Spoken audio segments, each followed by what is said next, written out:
Welcome back to Bench Points. It's been one heck of a week to kind of recap for college basketball.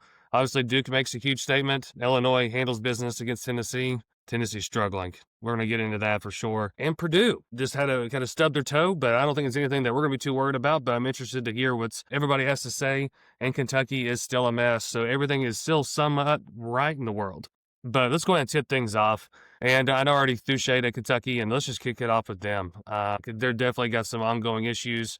We've talked about it over the past few weeks, but do we really know, like, what do we think that it is? I mean, other than just poor play. I mean, there's got to be something else. I mean, there's rumors of the fight that was happening before. Was it the Louisville game? I think that happened in the locker room, and so I mean, there might be even if there wasn't a legitimate fight, the fact that rumors are coming out about one, it means there's some locker room issues going on there. Pope does not look like he enjoys anything about this team, the players, the games, nothing. He looks like he is just slogging through. So I mean, I think there's a lot going wrong here. I think he's going to be catching, and he is. Like, I've seen people calling for his head everywhere, saying he's in over his head. But that's the issue when you have these things where it's publicly known how much you've paid for this roster. You're now, when you're on the top end and not producing top results, it's going to be for sale signs showing up in your yard real quick. Mm-hmm. Yeah. This is a team that's like struggling with an identity right now. It's not the only team in the country right now that's got some identity issues, but I'm going to tell you what's never going to win a game against a top 25 program, and Gonzaga is a top 10 program, is that 16 for 60 from the floor. You're also 7 for 34 from the 3-point line. You missed 6 free throws. That's excusable in a sense, but everywhere else you competed. I mean, your turnovers were almost the same. You only got out. In the world is it doing? It started like recording. Anyway, when your offense struggles like that and then just absolutely gives up in the paint, you ain't going to win any ball games, especially against these top programs. And that's what Kentucky's going through. I think the fan base and the school itself built themselves up this like false sense of confidence after the Purdue exhibition win. And I think we are all here saying that, hey, congrats, you're still 0-0. Well, now they're damn near 500. And the only wins they have are quad 4 wins. Every quad 1 win, or every quad 1 game that they've played, they've lost. And it's not big. So this Kentucky team for $20 million is the rumored roster. Yeah, it's not doing it. Woo. Whether it's locker room, whether it's Pope, whether it's the players, I don't know, but Big Blue Nation's not going to tolerate this for much longer. Jake, yeah, you're on mute. You're on mute. Yep. If you tell me the score and you go and like you tell me 94-59 or whatever it was, Gonzaga is worth of almost 50-point or 40-point win. I'm going to be thinking like EK Huff. Great games. Foster went out of his mind, and that was the matchup they explored. Foster had 4 points. He played terrible in this game. Good point. EK and Huff did their thing. I mean, both over 20. They're doing everywhere.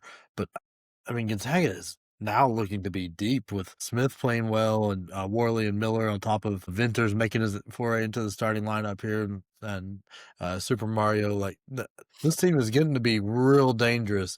And unfortunately for the West Coast Conference, they're still there. Like, Gonzaga is just going to buzzsaw that. But I mean, there is nothing you can like about. If you're a Kentucky fan, there's nothing about this team you like. They don't rebound the ball that well. Your leading scorer scored more than half his points for the free throw line. Made 3 shots. Nobody made more than 3 shots on this team, and against a top 10 team, like.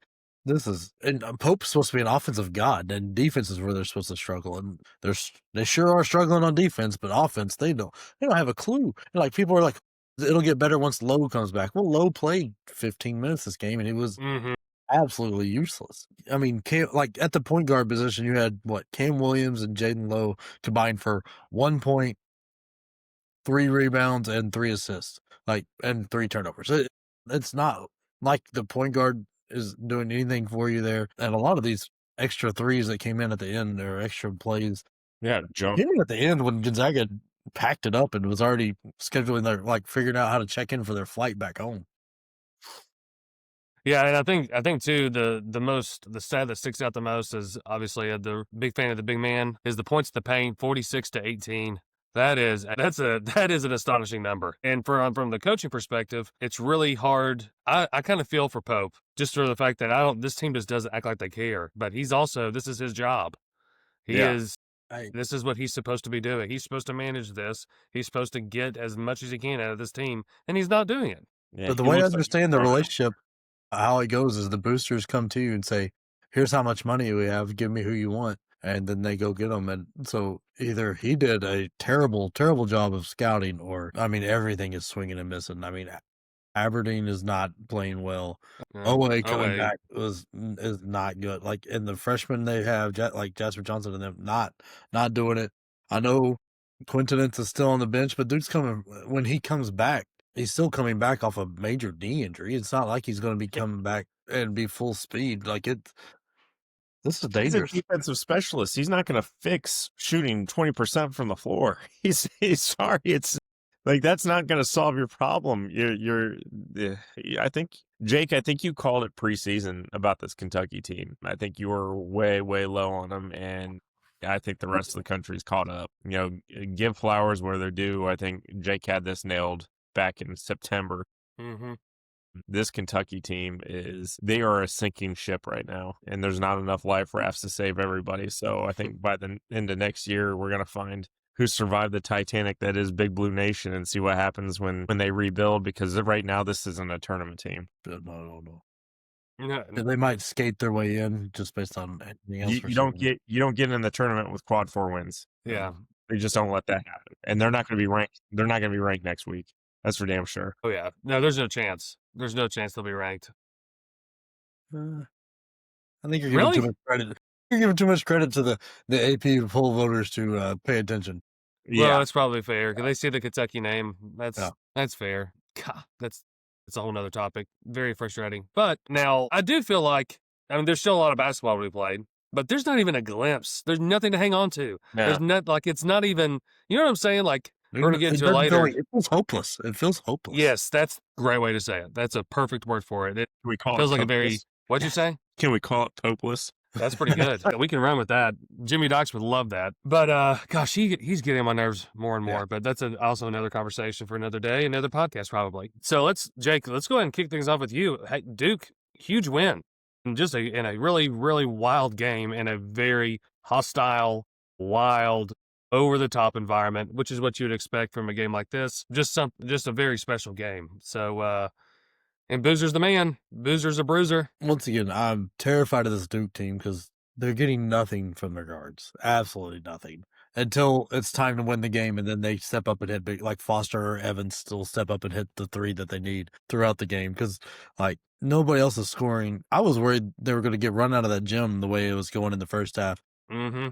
Boozer wasn't scoring. Duke went on that little run at the beginning where some shots were going, and then the wheels fell off. Then all of a sudden, the second half, Boozer pulls off his magic again, and he is absolutely putting a stamp on Player of the Year. Like, if there was such thing as an MVP vote, there you cannot get away from him right now. He is incredible. They got 15 rebounds, 18 points, 5 assists, to 1 turnover, and the ball was in his hands at all possible opportunities. Yep. I mean, he fouled out a couple cheap calls. The game was very physical, and the refs were picking and choosing when to call fouls, and to me, that is the worst thing to do. Like, just call it whatever way you want to call it. That's fine. Just call it long enough so the players can figure out how to play.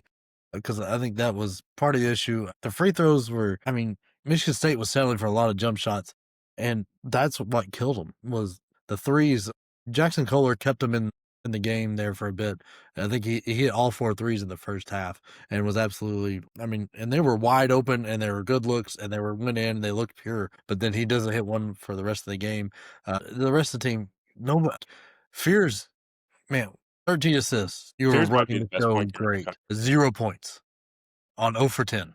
That's unacceptable. He might be the best point guard in the country. Either way, yeah. He might be. I don't know. You got to score, man.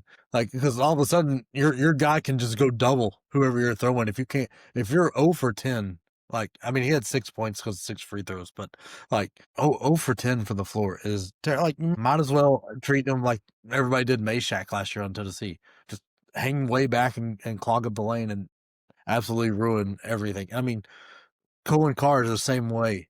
You couldn't pay me enough to guard Michigan State on the 3-point arc. And the biggest change was Shire going to that 3-2 zone, and then all of a sudden, Michigan State's offense died because they were having to shoot from the outside. They're too easy to pick apart there. They're a very good team, don't get me wrong. It's just sometimes, like Purdue when they had Edey, the game plan was simple to beat Purdue. Now, can you do it is a different story, but it was a simple game plan. It's a simple game plan to beat Michigan State. You make them shoot threes and you rebound, and that's what Duke did. Here's what I'm going to say, because I actually think this Duke win is significantly more impressive than what it even looks like on paper, because Duke shot 38% from the floor. They were 31% from three. They really, out-rebounded them by one. Had more turnovers, had more fouls, less points in the paint. I will say this about this Michigan State team. A little controversial here. They're playing the best team basketball in the country. Yeah. And it's not showing up on any stat sheet. I don't think they've gone out and just like been lights out from three or had just an incredible shooting night from the paint or just gotten what they wanted. I think Izzo is putting on a coaching clinic with a bunch of players that I wasn't 100% sold on. This is one where I'm going to hang my hat on the wrong tree here, because I thought this Michigan State team would disappear by now, and they are in the forefront of the crosshairs in the country right now. They are, regardless of this loss, I think they're a top 10 team. Duke was able to go into the Breslin Center into a very, very hostile crowd, and pull one off. And what I like about this win is like Duke got gritty. Duke is not a gritty team. Duke has historically been a very finesse, very athletic, very high profile team, and they got a gritty, hard earned win here. And I would say, just based on what we were seeing on paper, Michigan State was coached better than Duke. Duke just has Cam Boozer. Cam Boozer right now is National Player of the Year. I don't know if I go that way. I don't either. I think Shire going to zone changed everything. Changed that. I like with Boozer battling foul trouble and the way they did. Like, there wasn't anything shocking that Duke did, but it was more shocking that Jackson Kohler hits 4 threes, and that to me than it was. I don't know that. I'm not saying Shire out coached him. I think that was top tier game. And because besides Boozer, Duke's team is very bleh right now. Say what you want. I'd say the entire Michigan State team is kind of bleh, but they're 8-1. Like that's where I'm shocked. This Duke team might wind up being the number 1 team in the country by the end of this calendar year, going into January, and Michigan State hung with them. And they shouldn't. They shouldn't be on paper. They shouldn't have been in the same gym. I don't know. Well, and I think I feel like them together. I think we're making all similar points here. I do feel like Boozer kept his composure. Obviously the crowd was really getting after him, and Fears was egging it on, which was pretty exciting, not going to lie. But I think Izzo, the preparation going into this season with what he has is what makes it most impressive. It's not even how this game went about. It's how he's gotten this team to this point is what is such an incredible feat for Izzo. Because I thought it was very well coached on both ends. Officiating wasn't great, but no. I think other than that, it was pretty balanced in terms of the support the players were getting, and then they just had to go out there and play the game. It's going to be hard. Duke's going to be very tough to beat if they start figuring out how to hit free throws. That's going to be because Boozer's going to live at the line for a lot of the time. And I feel like free throws are going to come up again here shortly. Yeah. To be honest, anytime you lose, that's one of the first stats anybody wants to point out because it's easy to find 5 to 6 points that you miss. Right, which this will be interesting what Duke does. Like the game plan is super easy. Make Boozer inefficient, and live and die by Evans shooting threes. But they're 10 games in and nobody's been able to do it. So. That's right. Well, one thing what's kind of coming up next year is another free throw blunder. I think that's what Sam was alluding to. But Illinois takes care of business. Tennessee, that is, honestly, Illinois looked pretty sharp. Tennessee did not. Very shaken, very tired. They look exhausted constantly. It's like we come out and within the first few minutes of the game, we're just spent and gassed. But what's going on in Knoxville? Nothing good. The defense is bad. Offense is worse. Anything in between is garbage. Gillespie had 15 points. I'm happy for him, but it was 6 of 20. It's not like he was fantastic. Right. I'm not sure I see pro quality anything out of Ament right now. A stiff breeze blows in when the AC kicks on and knocks him off his line and he can't finish. And I mean, he's not rebounding that well either because he's easy to, like, Akpara, Phillips, and Estrella. Like, Estrella, let's give him a break. He's coming off a couple of injuries on the same leg, but I mean, they're not doing any good. And Kerry couldn't hit the broadside of a barn last night. Like, he was making the right moves, but couldn't get it to go in. This, like, I don't know. I'm in the same boat as I am with Kentucky. Like, this feels hopeless. It doesn't. Rick Barnes has never been an offensive genius, and it's going to take some fantastic sets for us to get some buckets, and that's not what's happening. We're depending on some solo play that just isn't coming. I will say this about what I saw from this Tennessee game is this Tennessee team, like, did a lot of really, really, really good things, but they couldn't do two things in a row. Like, they out-rebounded Illinois by 15. They out-rebounded them on the offensive glass by 12. They didn't turn the ball over a ton. I mean, they were in double-digit turnovers, which is never great, but 13-6, that's not going to win. That's not going to lose you a game. Just couldn't get a shot to drop. Man, this is going to come back up again later. They would have like these incredible looks and they would have these second chance opportunities and they were not getting anything to drop. Meant not asserting himself. Gillespie just not getting, he had great looks, just rimming out. And for a Tennessee team that already struggles historically with an offensive identity to not play defense is where Tennessee is like kind of hurting right now. Like they always had that to fall back on. They could shoot 37% from the floor. They could shoot 30% from three and still squeak out a win because they were gritty on defense. But you have two guys on there that, you know, like are not your typical Barnes recruits in Gillespie and Ament. They're very offensive minded players and they're not giving you the production that you guys kind of wanted or what you really need. So I don't think it's hopeless. I think it's an identity crisis right now for Tennessee. They don't have their historically great defense, and right now the offense is just not showing up. It didn't show up against Syracuse. It's not showing up here. I would say that I wouldn't put the panic meter on, but I'd be close to the button. It needs to get figured out here in the next couple of weeks when you get into SEC play, because right now SEC play is what's going to save you. And I'm not even sure the SEC is that good. Like, I don't even know that as a whole, but I'm impressed with Illinois. Like, they didn't shoot the ball overly well, and it didn't come from the guy like Boswell had. I mean, he was dealing with the shoulder. I'm not exactly sure what happened to that left shoulder during the game. It looked like he was acting like it was dislocated, but I don't know. But I mean, it's not like he had his best game out there, or Stojakovic was useless or what. But Tomislav Ivicevic, absolutely, we couldn't do anything about him. And the other big guy they had, I think Mirkovic, anytime they just got whatever they wanted because they were taller and willing to be physical and back to whoever they had in on them down and either made the right pass or shot it in over the top of, like, I'm very disappointed in Akpara, Phillips, and Estrella. Like, guys, those guys didn't have that. They might have had like 4 or 5 inches on you, but they were just moving you out of the way. I mean, free throws has been an issue all year with Tennessee so far. All year. But it wasn't, I mean, Illinois made the same amount on like 4 or less free throws. Free throw shooting was terrible in this game.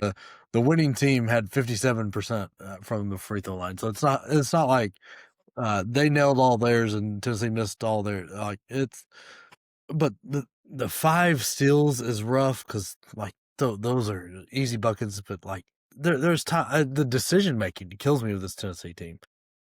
Yep. They're at the end of the game. Nobody seems to know exactly what they want to do, and that is shocking from a Rick Barnes team. Even when he's had severely less talented teams, they at least always seem to know what they wanted to do, especially at the end of the games. And it's like they want Ament to step up, but he's still not stepping up, but everybody's still waiting on it, and it just, I don't know. But I'm impressed with this Illinois team, not just because they beat Tennessee, but like watching them. That was a gritty win. Like, we're not dogging on Tennessee's defense because it's not top 5 great. It's still probably top 15 defense, and they figured it out and made all the right decisions. Anytime a double came, they flung it right to where it needed to go and banged home a three. Or if they didn't, especially in the second half, they picked up the rebound and went right in. The second half was pure domination by Illinois. Yeah, and I think Boswell might be one of the most, if not the most underrated players in the country. I might have said that before, or we've said it before, but I feel like he is criminally underrated and underappreciated, but I really like watching him play. And one thing I'll add about Tennessee is that in the past, Rick Barnes teams, when we've had less talent, we do the small things, the little things very well, and we're very diligent about those. Crisp passes, is one of those things. We move the ball so much. You can't throw these high school passes when you're these law passes. It feels like it's about to get stolen constantly. It's like we're barely trying to hang on every time we have the ball. It's like it's like the ball's trying to get out of our hands, and we can't get a hold of it. It's like a hot potato. Yeah, outside of Gillespie, I don't know if anybody wants it. No, there's not a soul that wants the ball out there. That statement. Carey wants it when he's there. Hurt me. I was about to say that's Carey is. But nobody else wants it, and this killed me. Like Akpar's made a few threes. Phillips has got a decent shot. They won't even look when you get the ball at the top of the key. You got to at least look to make the defense somewhat respect you. Otherwise, the lane is getting clogged up because your guy is playing at 15 feet and in. I don't know. That frustrates me beyond belief. There's a lot of players in the NCAA right now. I've seen a freaking epidemic of this that will refuse to even look at the rim if they're outside their 10-foot comfort zone. Yes. Then whoever's guarding you is playing center field in the middle. You've got to at least be respectable from everywhere. Yeah. No, I agree with that. And I also feel like that one thing that I hadn't thought enough about, and it was really exposed in this game, is that Carey, if he gets pulled out on defense, he gets roasted. I mean, it's just a horrible mismatch for him. And I mean, he is meant to be banging on the inside, and that's where he's got to stay. If he gets pulled and drawn out, he got smoked numerous times. But that's just not him. I mean, he's just a brute. He's a bit of a dinosaur. And I love the guy. I love him. Yeah, I bet that's true. But I like him a lot. But that was frustrating, where it just felt like he couldn't catch up. He just is not quick enough. Yeah, no, there's no.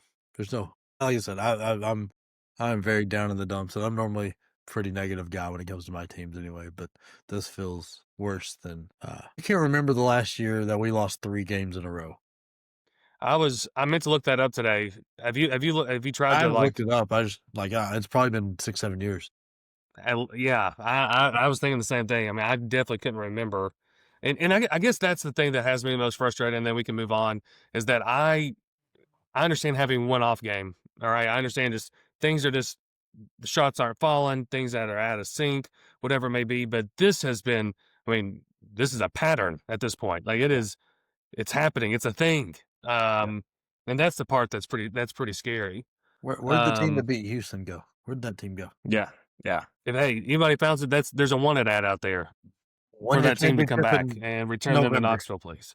They won their championship in November, so now it's Anyway, we can move on. Enough depression for me. Very frustrating. I mean,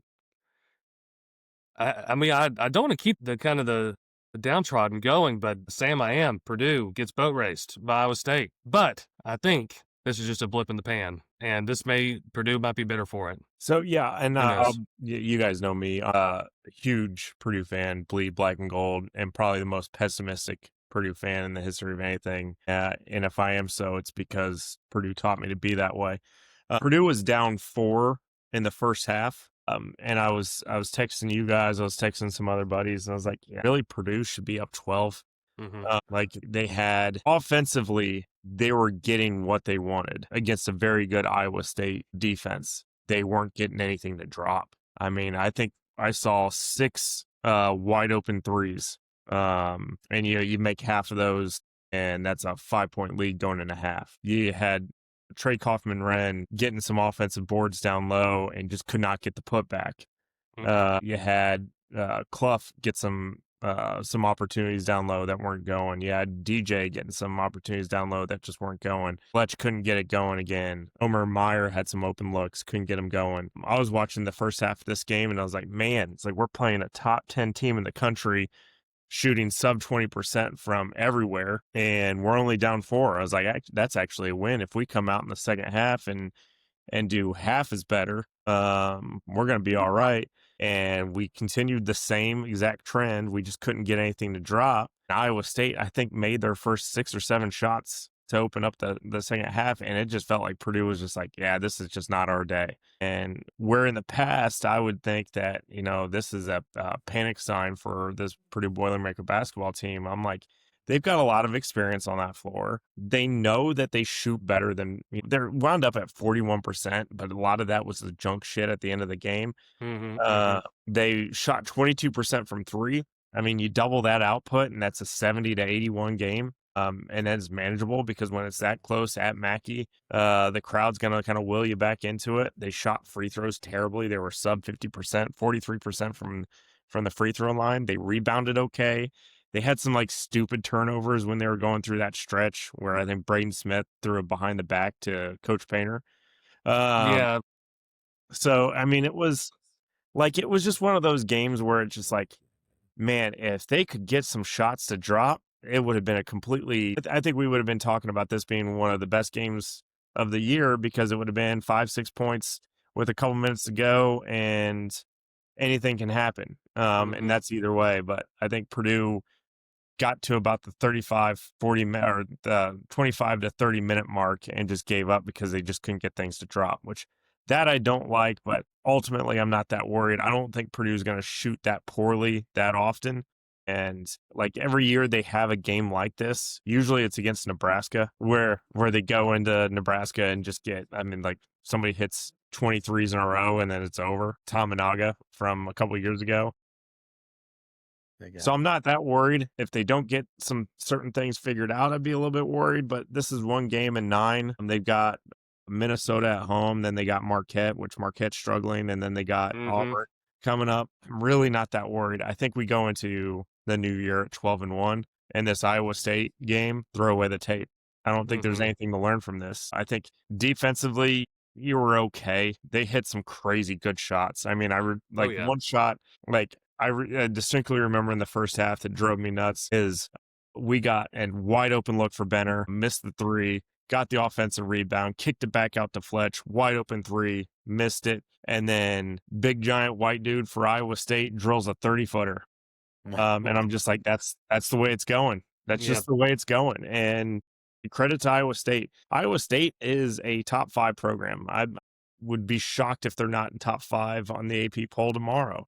They're absolutely fantastic, and they beat the absolute brakes off Purdue, but, Purdue didn't help themselves. They didn't hit the buckets they typically hit, and I think that just kind of willed them out of the game. Yeah, for the most part, throw this tape out. It's useless to look at, but the only thing that I want to put out, and this is what always has worried me about this Purdue team, is outside of Braden Smith and your combination of big guys, that all play about the same position. There's not much that happens, and that's kind of what happened. You had Smith have an off night, which he's entitled to after playing nearly perfect basketball all year, and there was nobody there to pick him up.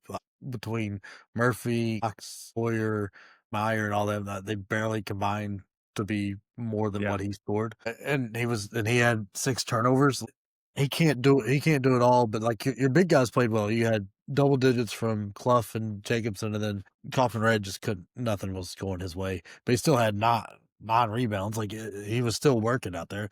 It's just that second and third guard spot. There's nothing coming from in the big games and that's the only issue is with this whole Purdue team is if Smith has an off night, somebody's got to be there, and nobody showed up for him No. And I'm getting less and less optimistic about Omer Meyer the more I see him. I think he's got some athleticism, and I think he's got some strength to him, but it's just it's not showing up in the stat sheet.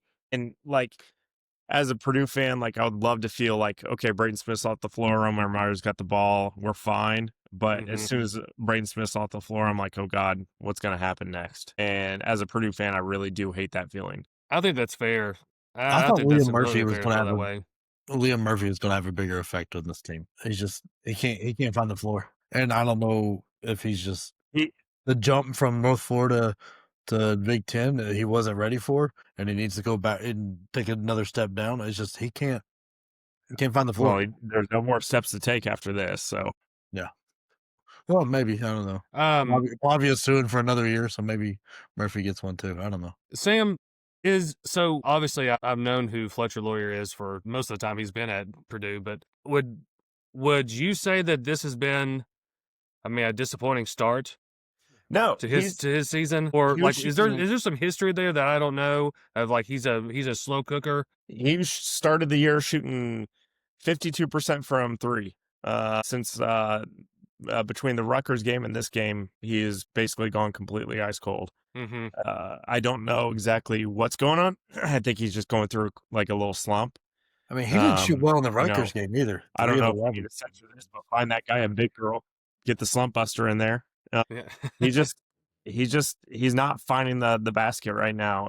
And he's getting all of his Fletcher Lawyer looks that typically drop. Like I said, like there were 2 threes in a row where I was just like, oh yeah, this is a Fletcher Lawyer money ball and short. He hit that one, and I thought in the first half when he went up 5, and I was like, oh, here we go. We're about to go full Texas Tech here, and then we just went right back to cold. No, you went full Texas Tech. You just were on the wrong side. The other way. Yeah. I mean, just look at Lawyer's game log here. He didn't play well at Alabama, but they didn't really need him to. That game went away from him. Had a great game against Memphis. Probably big reason he won it. He 4 of 10 from behind the arc and had 20 points. Like Texas Tech, he was fine. Rutgers, like the point total looks fine with 12, but he was cold that game too. Shot 27%, and so this game, cold. And Iowa State shot 25%. So like whatever is similar about those 2 teams, they have given him all sorts of trouble this year. Those 2 in Alabama. Again, you watch the game, the looks he was getting were good looks. And this was very symptomatic of the entire team. They were getting really, really good looks. Braden Smith theoretically should have had 15, 16 assists. His shots were just not dropping. And I saw some Purdue forums that were blaming the officials. Like, we weren't getting a friendly whistle down low, but neither was Iowa State. I was about to say I didn't think that was one-sided by any means. I don't think it was a pretty evenly called game. Yeah, I think Iowa State wound up with like 7 more fouls than Purdue. I think we got called for 10 fouls the entire night. This all came down to Purdue's offense just didn't show up. The number 1 offensive team in the country shot 40% from the floor and 22% from 3, and Iowa State just shot better. I mean, you literally reverse those numbers, and the game is on its head. Like I said, not too particularly worried. The supporting cast definitely needs to step up. This Purdue team is deep. It's just like it just didn't show up, and for that to happen at Mackey is very rare. Like I said, we got Minnesota coming in on Wednesday, so that should be a good get back right game. I'd like to see the shooting get a little bit better and maybe a little bit more defensive minded, but not raising alarm bells yet. We'll see when we talk about this next week. I don't think there's a reason to raise alarm bells. It was just that was the one weakness in Purdue's armor is what happens when Smith's not good, and Iowa State took advantage of it. Yeah. I will say this about a Braden Smithless Purdue basketball team is I watched Luke Ertl play this weekend. Luke Ertl is a recruit that like 2 years ago nobody had heard of, and then last year when he went toe to toe with Braylon Mullins and came out victorious, everybody started kind of taking notice, and he's playing absolutely phenomenal at the start of this year. Very, very similar game. Boiler fans do have that to look forward to for next year without Braden Smith running the court. All right. So I don't know how much we want to dig into this, but I do feel like it is worth mentioning. But, Arkansas beating Louisville was something that I don't think any of us really saw as being possible. Well, maybe not. Maybe that's not the right way to put it. We just didn't think it would happen. As we've said on almost every episode, very high on Louisville. Still very high on Louisville. Unfortunately, Tennessee is going to have to face them next, and I am dreading it. But I do I really wouldn't mind going to that game still. But anyway, anybody want to throw me out some tickets, let me know. But yeah, I think that was a big win for Arkansas. And really the SEC needed that win, I feel like. That was big for the conference itself. Yeah, so I don't know how I feel about Louisville yet. I know that was a big game for Arkansas for sure. Calipari went on and talked about how one of his players pays alimony. So that was a very strange post game. What a weird But this Anyway. Louisville team came out on a 16-0 run against Indiana on Saturday, and I thought, oh yeah, Louisville's world beaters again, which I'm not. This IU team just lost to Minnesota, so not 100% sure how I feel about that. I'll watch. I'll tell you this: I watched that whole game. Minnesota's not good. And Indiana was worse. 16-0 start, but then in the second half, I saw some chinks in the armor for Louisville, and I'm not 100% sure if they were up 15, 16 points and gave up and just be like, look, we got this in the bag, but they allowed Indiana to have some alligator blood and cut it to 8 a couple times late in the second half, where you thought, it's like, maybe with the Indianapolis crowd, IU's going to claw back into this. I definitely see some chinks in the armor for Louisville, but nothing to be super worried about. I mean, they've got one loss to a relatively okay Arkansas team, so I still think they're a top 10 program. Definitely would like to see Tennessee kind of get back right against this top 10 team so they can reestablish themselves in the AP top 25. Arkansas had a very friendly whistle in that Louisville game. They shot almost 20 more free throws. Like, Louisville was down 20 points multiple times. It was 18 at half. Came back, had a chance at this game, let it get away, and they had a very cold shooting night from beyond the arc. I mean, Cronwell and Brown were both one. There's no reason on this world for those two guys to combine for 25 threes to be attempted, but the fact that they only made 5 is also very, very bad. And look, this Arkansas team is a bad matchup for Louisville's big guys because Frew is the only one that could really hang. Roos and Khalifa, they were outmatched by athletic. The Indiana game worried me, makes me worried a little bit more. Brown is still cold as ice from beyond the arc, but I mean, they shot 42% from 3. They were doing well. They had the advantage at the line that they needed and just let off the gas at times. And that's a killer. That's what happened to Duke a lot of times in the tournaments. Last few years with Shire, they let off the gas too early, tried to take the air out of the ball. Team grabs some momentum. And I don't know, that worries me on defense where their heads go. And like when they start getting down or when they start getting up big.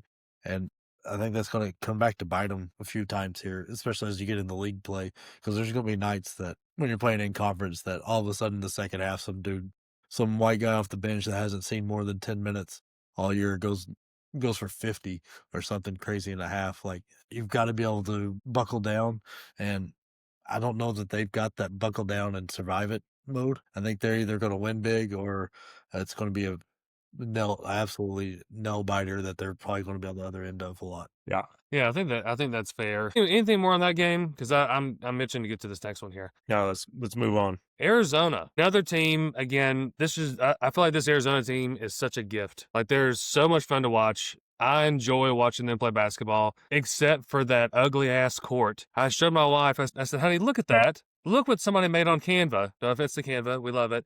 And put that on a basketball floor." They hyped it up and they were going to have this big unveiling. Absolute trash. That court shouldn't be messed with. That's already one of my favorite courts in all of college basketball. Take the cactus away. Maybe we start a bench points hashtag and say, cactus, free the cactus or something, have it to go away. It's terrible. But more than that, they're a great basketball team and maybe the best overall, like the best team in college basketball. I've heard a few different takes on that. Yeah, we'll probably talk about them here real quick in their AP top 25 prediction, if that's the direction we decide to go. But yeah, this Arizona team just beat the absolute brakes off this Auburn team. And I don't know how I feel about this Auburn team. Like, I'm like up and down on them. Every now and then I'll see them play and I'm like, they actually look pretty decent. And then I'll see them play again and I'm like, yeah, pretty terrible.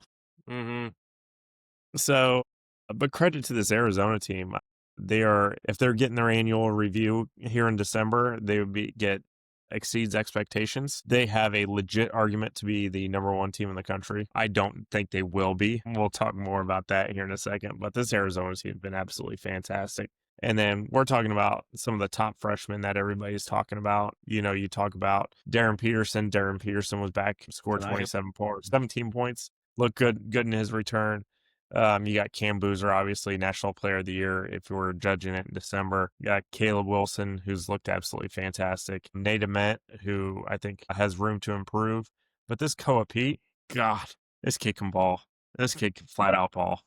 Like, it's crazy because the guy does it in so many different ways. He didn't shoot a 3 against Auburn and still throws up 18, Yeah. 4 rebounds and 5 assists to no turnovers. I mean, he is just playing well above his years. And what's crazy just 2 free throws, too. They're deep, very, very deep. Kobe and Jaden Bradley are going to give you somewhere between 15 and 20 a night, and play very well. But then you'll have a night, forget handful of games ago, Deli Orso off the bench went nuts. This Auburn game, they had Braden Burries finally figure it out how to make shots from at least in the arc. He goes for 16. You had like Artiso kind of step up and make some shots and play defense. Like they've got a ton of guys here that can all have a night alongside 2 mainstays. Because I mean, Krivas played, but it didn't matter because Kirchhoff and Burries and Pete and like they've got it's so deep. And this Arizona team is absolutely terrifying. If like the Big 12 is going to be fantastic to watch this year because you've got them and BYU who are fun to watch, and you've got Houston who's good, Kansas who's flirting with it as long as Peterson stays healthy. And then you throw in teams like Texas Tech and Iowa State. It's just going to be fantastic watching. It's going to be a lot of late nights because, unfortunately, all those teams are out on the West Coast and I'm in the Eastern time zone. But, man, it's going to be well worth every watch. And this Arizona team, I think they are the best team going right now. I don't think there's too much argument against it because they just plow through whoever's in front of them. And they've not really struggled against any inferior competition. They're beating the brakes off of whoever's in front of them. I would argue that Michigan and Duke are going to challenge them for best team in the country right now. I mean, if Purdue pulls out a game against Iowa State, I don't think there's an argument at all, but they did not. They got the absolute brakes beat off them, so they're out of the conversation. But this Michigan team's on its 4th or 5th straight game, winning by over 30. They're on 4 or 5 straight games of over 100 points. They're on 4 or 5 straight games of reminding the country is like, hey, Wake Forest might be actually pretty decent, and TCU had a pretty decent win against St. John's. So, Michigan's pretty for real, and then Duke has just done nothing but win. I mean, it doesn't have to be pretty, but they're still winning. And Arizona plays Alabama on Saturday. Yeah, that's gonna be cinema. Yeah, we can dig in more to that one later on in the week, but God, I can't wait. It's just the amount of top tier teams Arizona beat this year. Florida coming in, everybody thought was great. They handled them. They beat a UCLA team who most people thought was good. I did. So that's the thing. We're gonna have to start devaluing some of Arizona's wins. They go to UConn and pull that off. Florida's not that big of a win right now.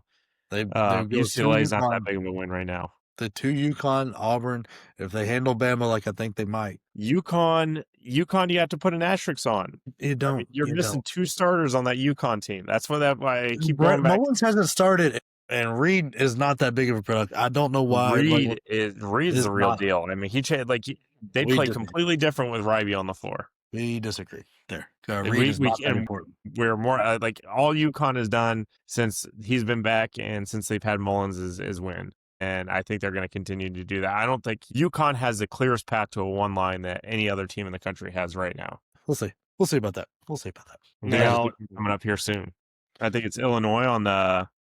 When do they have Illinois? UConn? Is that what you're asking? It's not It's not Illinois. It's we got Florida next. Florida. It's Florida. Yeah. That's on. I was just say they already played Tuesday Illinois. night.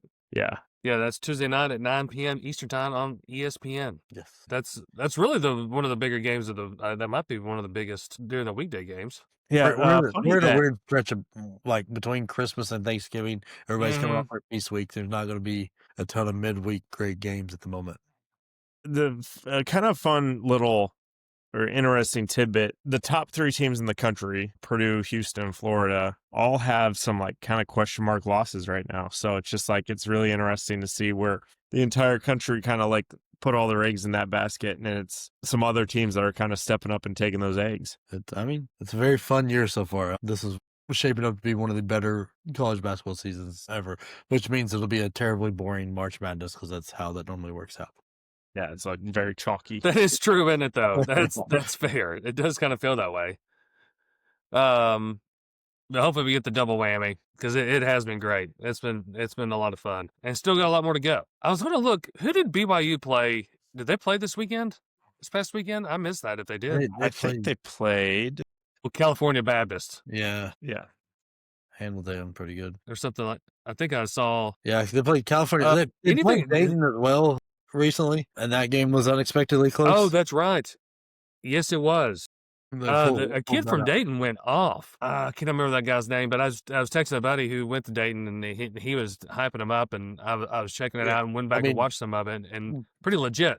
Yeah, I mean, Bennett Hitt went 6 of 11 from deep. He made 7 shots in the game, and all 6 of them were from pretty deep. A pretty good game. He got to close his eyes. Yeah, but I mean, this is another one though from the standpoint of like BYU. Their shooting struggles are coming back for them. I mean, besides Richie Saunders, there's not a lot of shooting on this team. That doesn't seem to be in Debance's game. The deep shot. Robert Wright is not doing a great job shooting so far. But I don't know. It's going to be interesting to see what this BYU team does as they hit thicker competition. Mm-hmm. For sure. Well, let's get into some bench behavior. But before we do that, everybody take just a quick time out and go check out windwearapparel.com and make sure you use that bench points promo code there and go check those guys out. Again, it's Christmas time. Plenty of things you can get out there for your friends, family, and if you just want to put your money where your mouth is and get your Moneyline shirt. I keep going back to San Antonio. I just like the black and white lettering. It looks cool. Just pull it for my Spurs. Pull the trigger. But, yeah, I need to do it. I need to stop talking and doing it. But let's get into like I said, bench behavior. Kansas State football just quits, I guess, right? Yeah, they just quit. You vote no to the extra game. And I know the technical rules. The players don't have the last say. Right. But who like their coach retired. He said, "I'm not done. I'm done with this." So I mean, the school could try to force them to go play, but what kind of performance do you think you're going to get? Yeah, this is I'm stunned that they just said, "Nah, we're good." Because that's the kind of stink that you can't rub off, no matter what. Like when you're going in the transfer portal or whatever, because you're not getting the minute. Like they're gonna be like, "Hey, you're a part of the team that just quit. Like why am I gonna waste my NIL money and scholarship on you? Like this is." Well, I mean, let's lump Notre Dame and Iowa State into the same conversation. As about the teams that are just skipping the bowls. Okay, Iowa State, their coach is leaving. Okay, what's in it? Send me to some meaningless bowl game where it just flat out doesn't matter. And I love that the Big 12 are saying that these schools owe them like $500,000. Here, I'm gonna side with the teams on this. There's nothing for them in this bowl game. It doesn't matter. It's not that. It's I mean, if I'm a second or third string guy, I want to play that game because I know whoever's in front of me is not going to play. Like they're probably opting out for what, like at that level, they're probably opting out to get ready for the NFL draft or whatever's next. And so I want my chance to put my shit on tape so I can go play somewhere else. I don't want to just practice all year to just practice. Give me some game. Let me get some run out there. And I think was stunning to me. There was enough of those guys to say no that like nobody like that's freshmen going to be like, man, I'll eat these minutes. I'll go take those giant gift bags the bowl games give them and go play some minutes. I don't care if I get my tail kicked. Let me go get some run and play against a guy in a different color jersey. Yeah, let me get some on clouds and eye watches. Yeah, like Apple watches. That's I don't know, man. With this college football playoff and the talks about it expanding, I think the bowl games are meaningless. Yeah, bowl games as they existed before are going to be even more meaningless. It's going to become like the new MTE. Yeah, like it doesn't make sense for these programs to continue to participate in them. And it's just like, hey, congratulations, you went to the Tostitos chips and cheese, and you're playing North Dakota State. Okay, sweet. Nobody's gonna watch. Nobody's gonna pay attention. You're gonna get your bag of goodies with like an Xbox and a watch. To Brad's point, pair of on cloud shoes for these kids that it just let them go on vacation. Yeah, like they've gone through the entire year of practice, got the shit kicked out of them for the last 3 months. Let them go on that cruise. Let them go home to mom and dad and get a warm cooked meal. The Big 12 finding them. Okay, whatever. But so I don't. That's I'm on. I hate doing it because I'm always playing devil's advocate here. I'm gonna side with the players and the teams on this one. I don't see it anymore. It's like the NIL. I think the NIL should go away. Or not the NIL, the NIT. The NIT should go away completely. Give me your next, 32 terrible teams, and let's make them play an insignificant tournament that absolutely nobody will watch. And then when you hang that NIT banner, the crowd will boo you until you take it down. That's the worst. No, hold on. Get rid of these meaningless bowl games and get rid of NIT. I'm with you. And like once the contract expires and NIT is not played here in Indy anymore, because I'll enjoy going to Hinkle and watching those games. Yeah. And like once you leave here, I don't care. Like I don't watch any of the preceding rounds. You just give me 4 teams that play here, and I'm happy with it. Yeah, we don't need the whole field. But it was always fun to watch Kentucky go to the NIT and then get beat on their home floor. I still love those moments. I forgot about that. That was wild. I know this wasn't included on the agenda, but I do want to mention as a standing O. I think this floated around. I think it was in our group chat, but it was about with the Iowa State athletic director, Jamie Pollard, and his comments about Matt Campbell. Just a class act. I love the way he worded it. I thought he just just well said and just very responsible for how to handle a situation like the losing a coach that has contributed so much as Matt Campbell has to that program. Yeah, no, that was fun to see. Like it's a very good dichotomy with him versus Lane Kiffin and how Lane Kiffin has had, like, if you were to list the top 5 messiest exits from schools, I think they're all Lane Kiffin.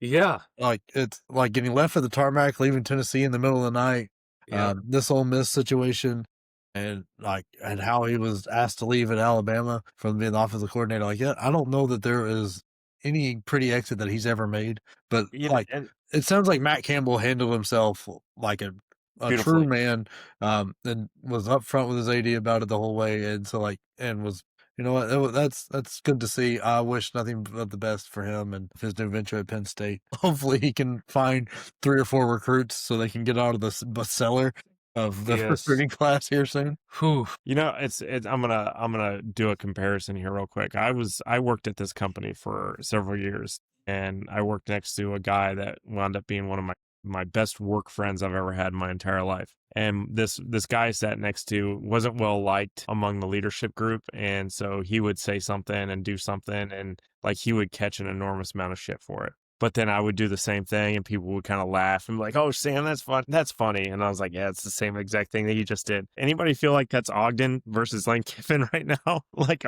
Ogden was kind of charming through his way through Tennessee, through. You talking about Ogeron? No, the old LSU coach. Lane Kiffin? No, not Lane Kiffin. The guy that got fired, and he's like, "Show me what door you want me to leave out of," when they were giving him. That's Ogeron, yeah. Oh, is that Ogeron? Why was I saying Ogden? My bad. That's all right. I was like, my bad. But I'm on a lot of cold medicine right now. And he didn't. Well, then Kiffin quoted him too in his presser, which he did the exact same thing, but everybody was just kind of like, "Yeah, this guy's great." Yeah, he's just he's one of them. Ogeron did not do the same thing. He did the exact same thing. No, Ogeron did not go in the middle of the night and go, I'm taking a new job and I'm just leaving. Yeah, he did. I mean, he waited until the end of the year and they asked him to leave. I don't think he ever chose to leave. I think he walked in the same footsteps. Ogeron was on Kiffin's staff for a long time.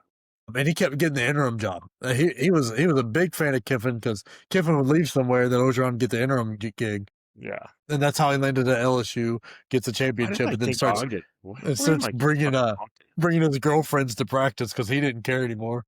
Yeah. So I just think I found that funny. Lane Kiffin, he can go kick rocks with no shoes on. But and the dog thing, that is have you not seen this?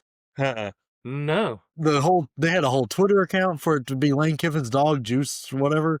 And it turns out it's not even Kiffin's dog. It's some handler's dog that never even lived with Kiffin. Oh my gosh. It was a fake thing that the university ran with, knowing full well that it was somebody else's dog. Yeah. LSU did? No, That is Ole Miss. or Ole Miss. Yeah, No, I had not heard. Okay, But Yeah. it's not even your dog. so yeah, that's exactly it. oh, that's funny. It's like the dude is a great football coach, but seems to be a slime of a human. Yeah. Oh yeah, no, for sure. Yeah, I'm just glad the situation is over. Now we can people just need to stop talking about Lane Kiffin for a minute, and because anytime his name's being mentioned or talked about, he's likes to be in the news. Yeah. He One loves more him some standing Lane note to Kiffin. throw in here. We gotta just give a shout out to Kirk Connecticut and the Hoosiers. Oh, Man, Is I there thought a he might better- be a flash in the pan, but he is not. Has there been a better 2-year turnaround ever of any I use a program? football school now, folks. Yeah.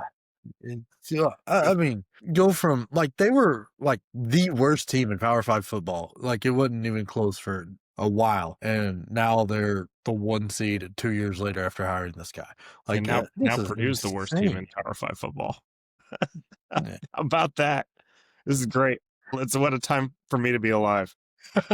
And just the way that he's carried himself. I mean, he's called his shots and followed through. I mean, he Yeah. has walked the walk. Yeah, you hire a guy and he has the balls to say, Google me, I win, and then just goes out and wins. He's had 2 losses as an IU football coach. Yeah. One Ohio against State, Ohio Notre State. Dame. Huh? Ohio State, Notre Dame, right? Yeah, Ohio State and Notre Dame. Yeah, and then like he beat one and he had the opportunity to beat another one, except for probably one of the greatest snubs I've ever seen in college decision making history. 100%. But hey, I will say this about Notre Dame. For anybody that's really upset, I was like, go ahead, take your Notre Dame football jersey off, throw your IU basketball jersey on, and justify the next 3 or 4 months. Yeah. Get your Yankees hat ready. Yep. There you go. Yep. Get your Yankees hat ready. At the same time, is James Madison now just the best coaches coming out everywhere? I think so. I mean, Apparently. Byington at Vandy is doing an Yep. incredible job. Then their current coach left to take somewhere else. He's coaching them got him in the playoffs. He took a big boy job somewhere. So it's just they're just coach university. Just go get your next coach from James Madison. It can't go wrong. Is what I'm seeing. Do we want to go over our projected top 10? Yeah, it's fine with me. It's 10:00. Yeah, let's go for it. I'm gonna read you actually the top 25 through field of 68, what they've got. Let me know what you think. The top 5: Michigan, Arizona, Duke, Iowa State, UConn. Do we have any issues with those or the order that they're in? I mean, I think I put Arizona ahead. I think I put them at 1, but I'm not gonna fight you over it. Right. Then whoever's like, then that's 1, 2, 3 seems right. In any order. Yeah. Well, no, I wouldn't put Duke. Duke might be the number 1 team. Duke just beat Michigan State in Breslin Center, and guess what? Michigan State's still top 10. Yeah, but and then like but compare that to the other ranked wins that the other 2 have. Like, I don't think the resume is there yet. Arizona and Duke share a Florida win. Yeah. And that win doesn't look that great. But Arizona's best win right now is UConn minus 2 players. Because you can't really throw UCLA in there. Auburn's wasn't a ranked win when they played them. I don't know. I think these are very similar resumes. I think Michigan's probably right now the most dominant team in the country. Again, it's December, so we'll see how that all pans out. But I think you have an argument for all 3. I'm not convinced UConn should be in the top 5. I am. I'm 100% convinced UConn should be in the top 5. Now that they've got Braylon back, they've got Terrace Reed healthy. But what have they done to earn a top 5 spot?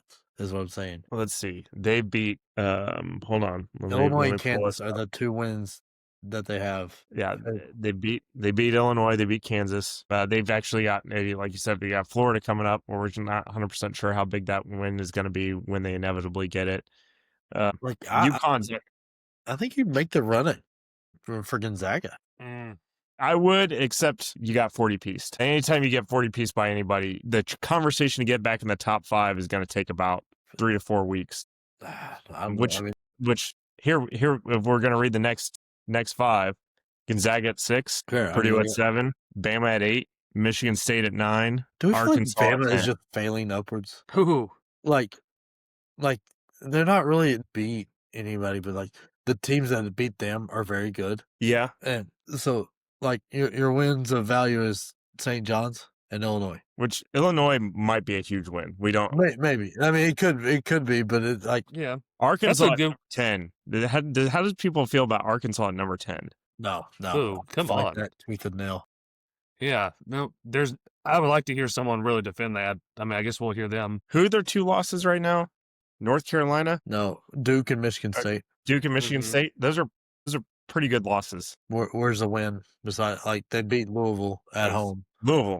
Louisville's a big win. That puts you in the top 10, beating Louisville. I at home. don't know. I don't know. I And don't think. that's what I'm saying. Like, what have you done for me to get there? Yeah. Sanford, Winthrop, I don't know. Friends of State. I don't know. I don't know. You guys, you want to go to the next Sure. 5? Let's see what we got. Louisville at 11. I mean, justifiably so, losing Arkansas Mhm. right Yeah. behind Mhm. Arkansas. Yeah. North Carolina at 12. Illinois at 13. Kansas at 14. Houston at 15. See, I'd bump Illinois up. I think over Arkansas. I do too. I mean, Illinois got 2 losses too, and then their losses are to UConn and who else beat them? Texas Tech, right? Oh, that's right. Or was No, they it beat Texas Bama? Tech. They squeaked out Texas Tech. Bama. Yeah. So, I mean, an argument can be made. Ready for the next 5? Sure. Yeah. BYU, Texas Tech, Vandy, Auburn. No. Auburn can't be there anymore. There, No. yeah, get off that. Whoa, who? Okay, field of 68. This was 2 hours ago. Yeah, check that. Auburn's out. St. John's. They're just like, that's another team that's failing upward. Like, they're not failing as hard as the people around them, so they're not dropping. I think I said St. John's got beat by TCU earlier. Is that true? They got beat by Tennessee. They got beat by Alabama, and they got beat by. St. John's hadn't played Tennessee. They got beat by Alabama and Auburn. And I said they got beat by St. John's got beat by Alabama, Auburn and Iowa State. Auburn, and Iowa State. Okay, and then Florida got beat by TCU. That's right. And why is Vanderbilt you getting guys so aren't much gonna like love? this. You guys aren't gonna like. They're a metrics darling right now, and I know, and it pisses me Handling- off. they're handling everything. They've got a poor schedule. Yeah. They're handling Oh. everything in front of. It's just one of those that like your big name teams are falling off around them. Like USC gets ranked and then gets immediately beat by Washington.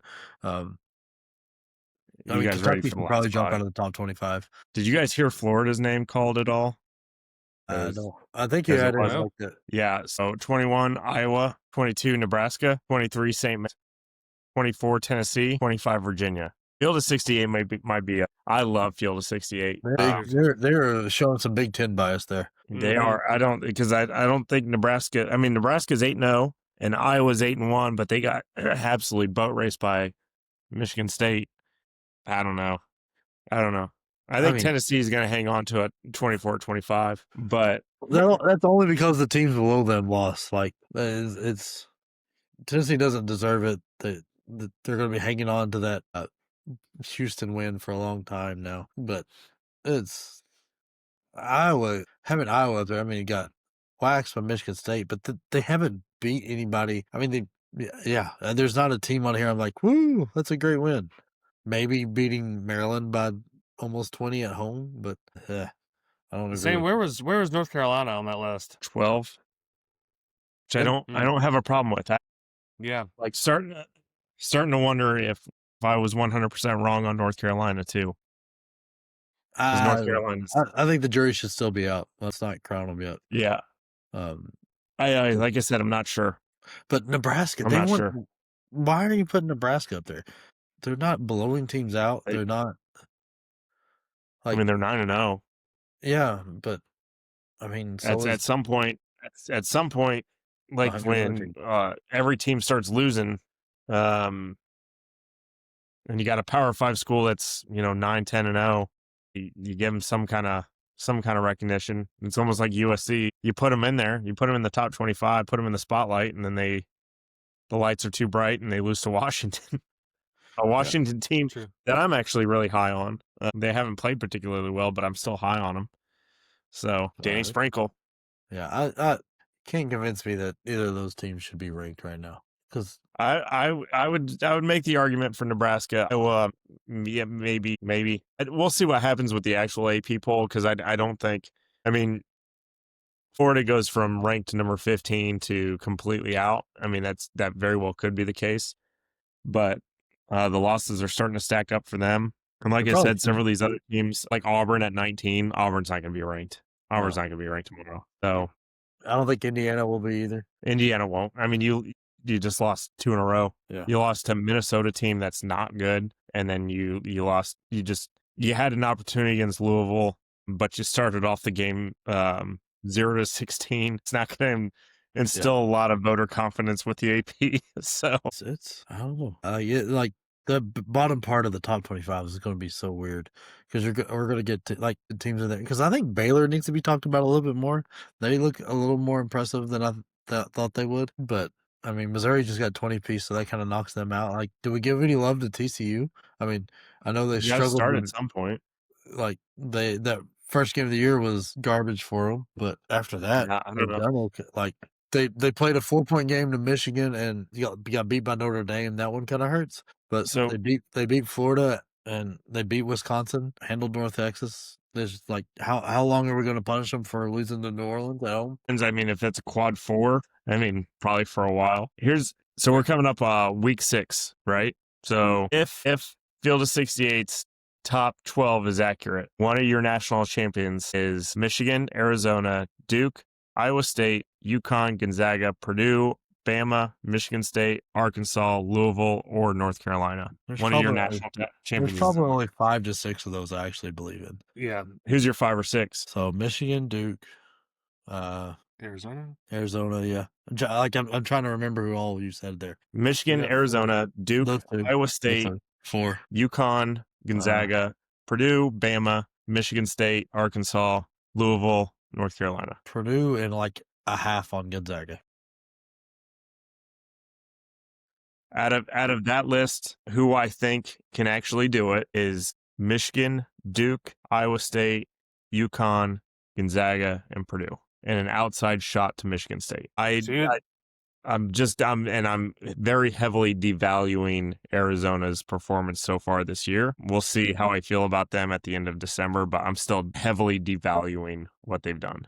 We'll see when Big 12 play will wake that up a little bit. I mean, it was almost a disastrous weekend for the Big 10, basketball-wise. Illinois saved them. Yeah. They now went over the world. It was going to be a rough day for Indiana sports if IU didn't pull out the Big 10 championship there, so. If you would have told me they win one of the two, I'd assume Louisville got beat. But yeah, hey, coaches, I think coaches are starting to give us the eye, guys. Yeah, and I literally have I've been up here moving around. I legit have a cramp from sitting here.